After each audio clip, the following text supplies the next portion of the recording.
Hey guys, welcome back to my workbench. It's Dan here as always, and I want to go ahead and make a quick video for you guys on actually some tank car kit bashing, scratch building, and modifying, if you will. Kind of a combination of techniques to spruce up this old Athearn RTR LPG tank car. This model at hand here that you're looking at, obviously you're thinking, Danny, what the hell happened? Don't worry, I didn't do this myself. This is actually as bought. I purchased this on eBay for $20, and as you can see, it's had a rough life. It's been pretty beat up. Beyond saving if I were to keep it in this configuration. There are some parts I can save from the top railing and obviously the hatch, but for the most part the top railings are shot. Might be able to save some of that photo etch. Photo etch is commodity I use a lot of, so maybe I can save that, but everything else is pretty well shot. So what am I going to be doing with this, you might be asking? Well, what I actually am going to be doing is rebuilding my own LPG conversion kit here. So a lot of times with these LPG cars, this style of car will have a extended walkway along the top, and I've actually really been meaning to make a video about this for some time. This is the style of car I'm talking about. As you can see, what they do is some of these are built with a long walkway all along the top, with a side platform and a platform on the opposite side as well, and then different set of railings. These cars have never been produced in HO scale to my knowledge. There are kits available, which I will talk about, but for the most part, not available. You have to do the work yourself, but don't worry, not that hard. It's a common car a lot of people ask for in HO scale, and I'm going to go ahead and show you guys how to actually build one of these yourself.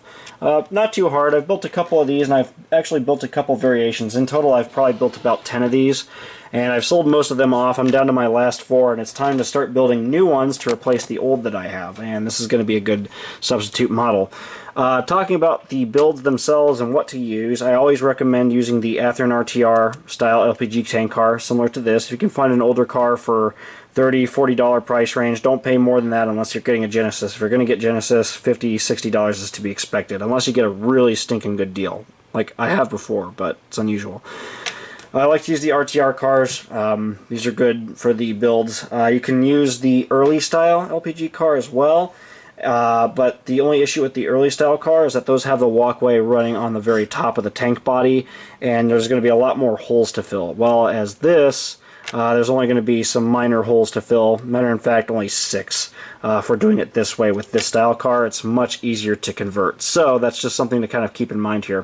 Pretty easy to modify this style car compared to the early, but if you have a bunch of early cars that you want to modify, go ahead. But you're going to be doing a lot more hole filling. So in terms of some parts and things that we're going to save, I'm actually going to keep these ladders, and like I said, try to salvage these photo etch parts, and I might modify some of the underbody piping. I'm not sure yet, but if I can avoid having to change a lot on this, then I will. Some of these I'll super detail, and then others I'll change everything. But in this case, I'm going to try to keep it as simple as possible for video demonstration purposes. I'm also going to have to remove this handbrake here, pop that off, because it's going to have to get relocated due to the fact that we're going to be putting a end ladder on this car. Another quick note, some people used to use the old Walthers kits. I have built LPG cars like that with the Walthers kits, and you can do that. Matter of fact, you can make some really banger models with that. But again, with those, they're an older car, and they're going to need a lot more work to bring them up to snuff with what you're seeing in terms of modern tank cars. But you can use those, of course, if you'd like. Alright, so what I'm going to do to start off with is I'm going to remove all of the railings on the top, and the first thing I'm going to do is actually remove these ladders. How I'm going to do that? Well, I'm going to actually just take a X-Acto blade like this, and I'm going to very carefully come in here and slice them. Just like this. It's very easily, like that, just to get those out of the way. Do that both sides, and then you can very carefully remove the ladder. But again, I'm just going to try to do that as carefully as I can. I want to keep that all in one piece if I can help it. Save me some time later, because if I'm going to remove pieces like this off these cars, then I want to be able to try to salvage them for another build. So what I like to do is just come in here, and this one's going to be a pain in the butt. So what I'm going to do is actually cut that off camera so I can get in here nice and close and do that carefully. But I'm going to remove everything up here, leaving only the hatch. So in the next clip, you guys will see this all stripped down.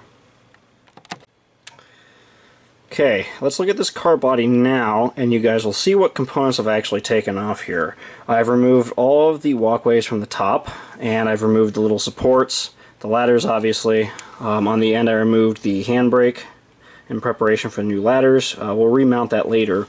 And then I've also removed the anti-personnel railing on the top. The interesting thing with the GATX style in particular, I think GATX and Procore were the only two versions that I've seen thus far that do not have the anti-personnel railings. The ACFX versions, TILX versions, at least most Trinity versions, and ARI versions have the anti-personnel railings, which are the railings in between each of the saddles. So I removed those as well, and it's nice because I get to keep a couple really useful components from those. Let me take the camera off the tripod. So obviously I get the extra ladders, and then I get the railing supports and things like that for a tank car build later on. And I'm building two of these, so I'm actually going to have 2 rounds of extra scrap material for my tank car builds, which would be nice. Interesting thing too, this car came with a Ring Engineering EOT that does work. It does actually work, which is pretty cool. So I got a free EOT for the price of the rail car. I just took these off because I'm going to put these wheels on a different truck and use it for something else. But that was pretty cool, actually. You never know what you're going to stumble on eBay. This wasn't actually listed with the car, but it came with it, and so yeah, I got a free Ring EOT, which is pretty sweet. Okay, and then obviously I have like the photo etch walkway pieces and things like that. Those are all valuable components to me because I can reuse those for tons and tons of different projects. So all that we have left is the underbody piping, which in this case I won't really need to change because it's mostly correct for this style car. All we got to do now is actually start the build process, and let's go ahead and refer to prototype photos here. I like to watch Fostoria Railcam when I'm here because of course I'm going to do that. And just real quick, let's pull up a photo of an actual GATX tank car for reference.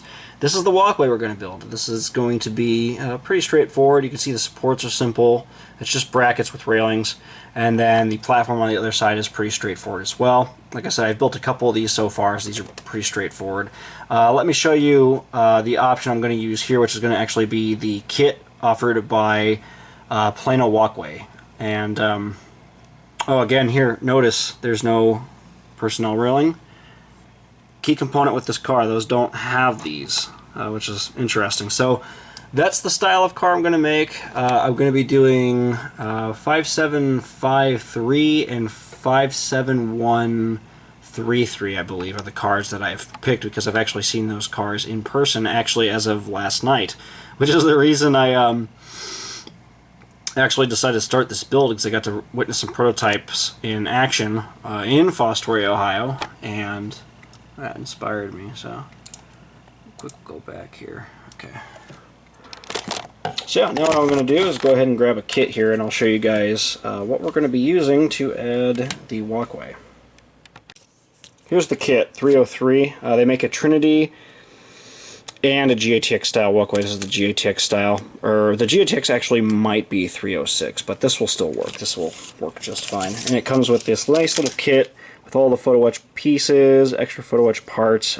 These are nice too because out of the kit I get a lot of spare components and things like that. I'm not going to be needing these since we're going to be using the Genesis and Athearn RTR versions for these cars. These already have the walkways in place, so we have a lot of nice components and all the brake detailing and placards and things like that that are nice. That's why I again recommend you use the Athearn car to do this. So we're going to be using this kit today, and it comes with these little walkway supports which you have to hand bend with brass, and in most cases I don't use these. I will actually use styrene to make my own supports and then mount these railings to my own custom made supports, because for me personally that makes it easier for the build. I can space them out exactly how I need them to be, and it's just a little bit easier, but that's just me. I'll show you how I actually make these brackets when we get to it, but I'm going to go ahead and unwrap this kit and have it standing by so I can actually start building this. Here's the kit out of the pack. So obviously the most important things we're going to need are these ladders,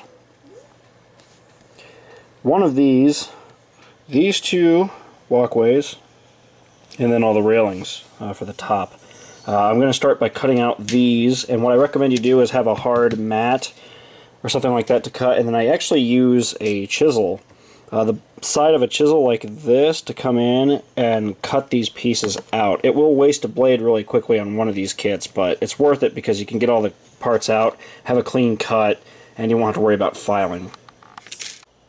Here are all the parts cut out thus far that I need. You can see you got the ladders, which we won't need right now, side platform, and then the 2 walkway platforms. And real quick addition to this, I was wrong. I actually don't need to remove the handbrake on this and move it because it's in the correct place. So I'll actually just pop that part back on.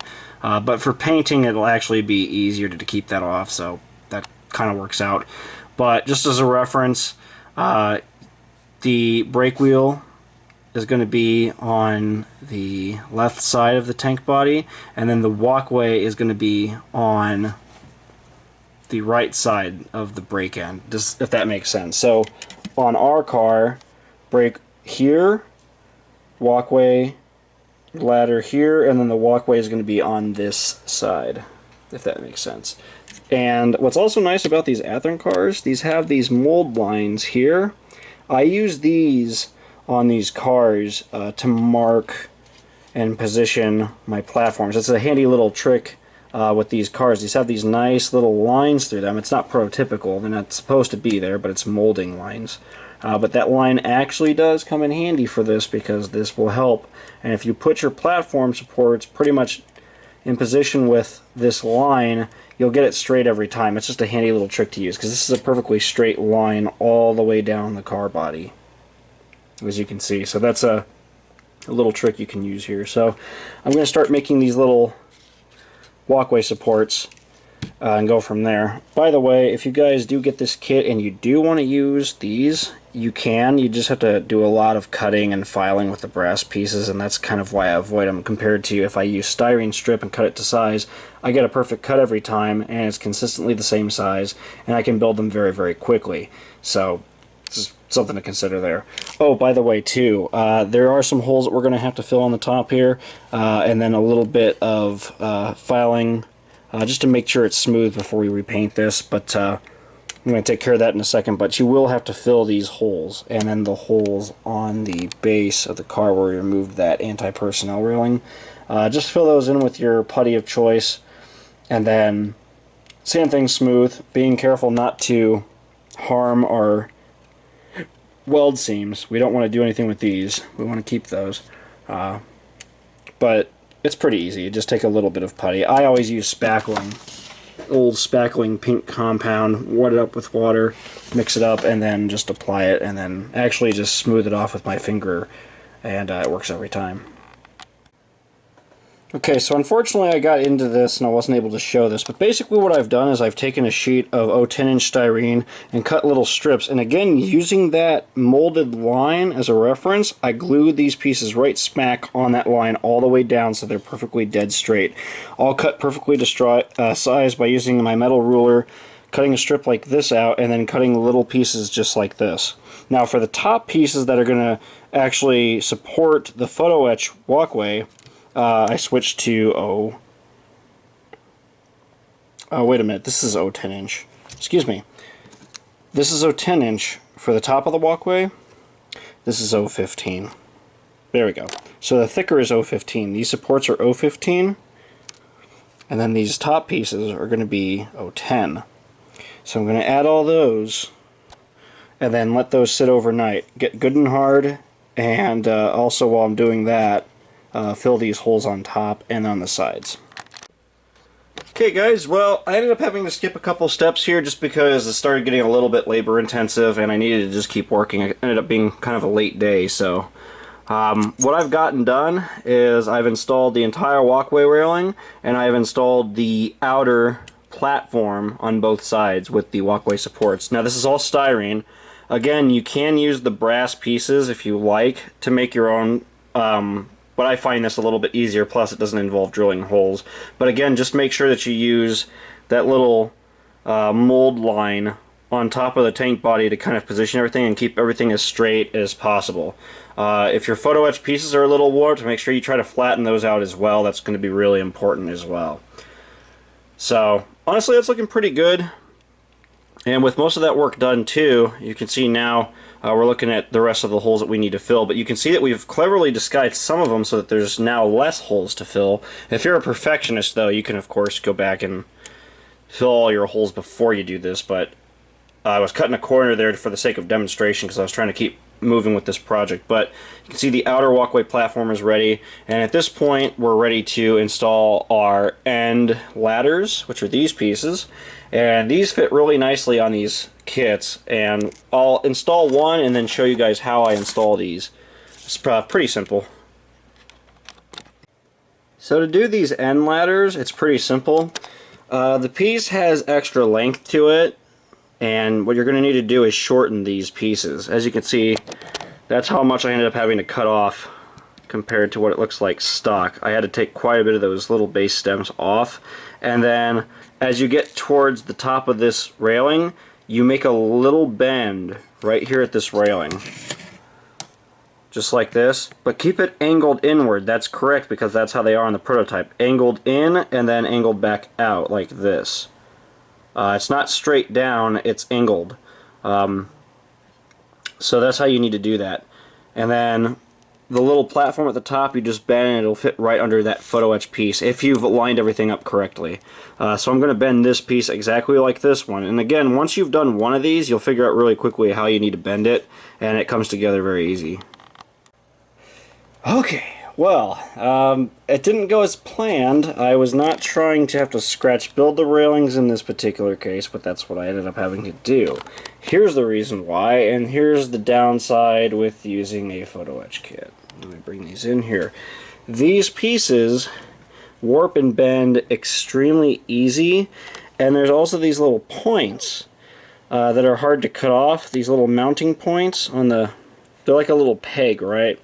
And sometimes with these, I just can't file them down enough to where they sit flat, and they also will sit funky on the top of this railing. And also, because of the way I made the stanchions in this particular case, they didn't fit that well. So I ended up having to just scratch build my own for this particular car. But just be aware that most of the time, these will work. It's just my particular car that I used, this particular situation, I decided last minute that it would just be easier to scratch build them. That's why I did this.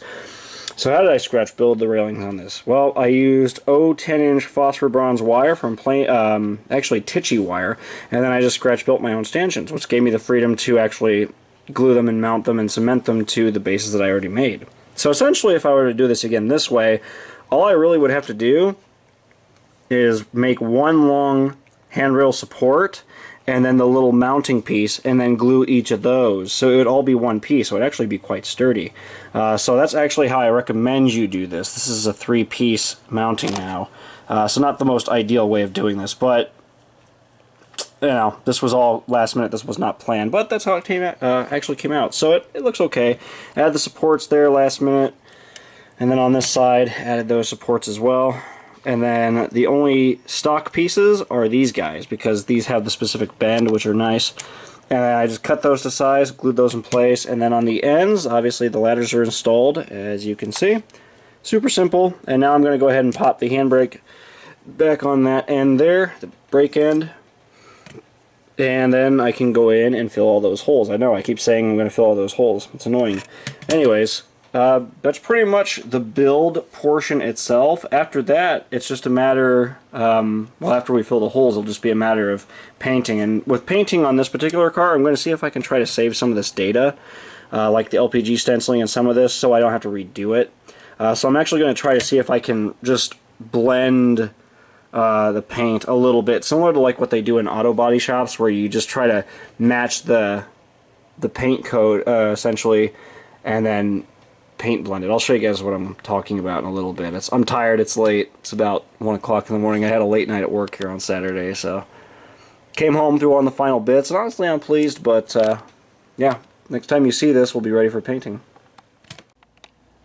Alright guys, the tank car is finished, and I wanted to go ahead and show you guys the weathering that I've done on this so far. So the nice thing about the way we faded this was that it helped blend in some of the weather, rather some of the body work and things like that we did. Like patchwork and things like that. I thought that was pretty cool. Underbody work is all the white streaking, all that dust effect, all that runoff and things. That's all applied with oil, streaked up there, and then of course I just applied a lot of decals, things like that. And I was modeling GATX 57156 as it looks 10 years later, because the prototype photo I had, which I do not have up on the screen at the moment, that car in the latest photo of it was from 2010, so I weathered this one to look a lot more recent. So it's some creative liberty by rusting it up a little bit more, fading it just a little bit more, making it look a lot more grimy. All of our details came out really good. I love the way the handrails turned out on this Kai. I'm going to build one more of these later on. I got to source another RTR LPG car because these are honestly the easier ones to work with than the Genesis. The Genesis ones, all those detail parts and things just keep getting busted off, while these are a little bit easier to work with and there's not as many parts falling off. So yeah, anyways, all the rust and everything came out really good. I did a lot of rust chipping on the handrails. It's a little hard to see, but there's a lot of rust chipping. Lots of grime and kick up, of course, on the ends, and then on this side you can see again that underbody streak up, the kick up spray, the really cool patching, the modified LPG stenciling. These things change all the time because a lot of times these cars will get out of service and then they'll repatch them and re-stencil them. Sometimes they get put into ammonia service. Sometimes they're used for what is it, butadiene? I forget however that's pronounced. I know that's butchering that, but these can sometimes switch between different services, and you see these patches get changed a lot. And they also get updated a lot too. And then different stencils get added, of course, as well. Tables change and things like that. So modeling some of these changes to an older car like this is definitely a lot more realistic, even if you're going to freelance it. But of course, taking that creative liberty, I think it added a little bit more authenticity to this car. All the underbody weathering, like I said, actually came out really good. This is a combination, again, of Smokebox graphics decals and microscale decals. And then the kit and everything else went together pretty well. Just modified some of those parts, and then other than that, pretty straightforward. So that's how I go about building one of these. Hopefully that'll answer a couple questions for you guys, because I know a couple people had asked me about building some of these cars, and like I said, I will build one more, but I won't film that one. So that's going to pretty much wrap it up. I got some more builds coming up here pretty soon. I got a more complex build that we're going to go into, which is going to be building a sodium hydroxide solution tank car out of a Walther's 16,000 gallon tank car. It's going to be a lot of work because we're going to have to cut and shorten the car body, and we're going to have to modify the underbody brake piping and everything like that. Everything on the top's going to get changed, and it's going to be a lot of work. I've already done a couple just to get ahead here to see. I'm making TILX variations right now. This one is going to be, I believe, I want to say a GATX variation, so I think there's some slight differences with the GATX version. So this is going to be the next kit bash in terms of tank cars. So this is going to be a heavy build here. But we're going to basically shorten the car body down. In comparison, you can see the length difference between the two. So this one's been shortened and obviously changed, and this one's the stock factory model. I got a 3-pack of these, so I built this one over here, and then this one is next to be rebuilt. Hopefully next week I can start that project, strip down everything, and I'll start filming that for you guys. But finish those up too, hopefully this week. Alright. So that'll wrap it up, guys. I want to thank you for watching, of course. If you have any questions or other suggestions for tank car builds or anything like that that I can work on, I do have some other ideas planned that I will not discuss yet, as I do not have a prototype reference to be able to specify exactly which cars they are. A lot of the cars that I have that I want to do are ones that I've seen in person that I got to do more research on and try to decide what commodity they're carrying, what model tank car they are, and who built them. So I'll save those for later. But a couple more builds coming. Thank you for watching, guys. We'll see you in the next video. Take it easy.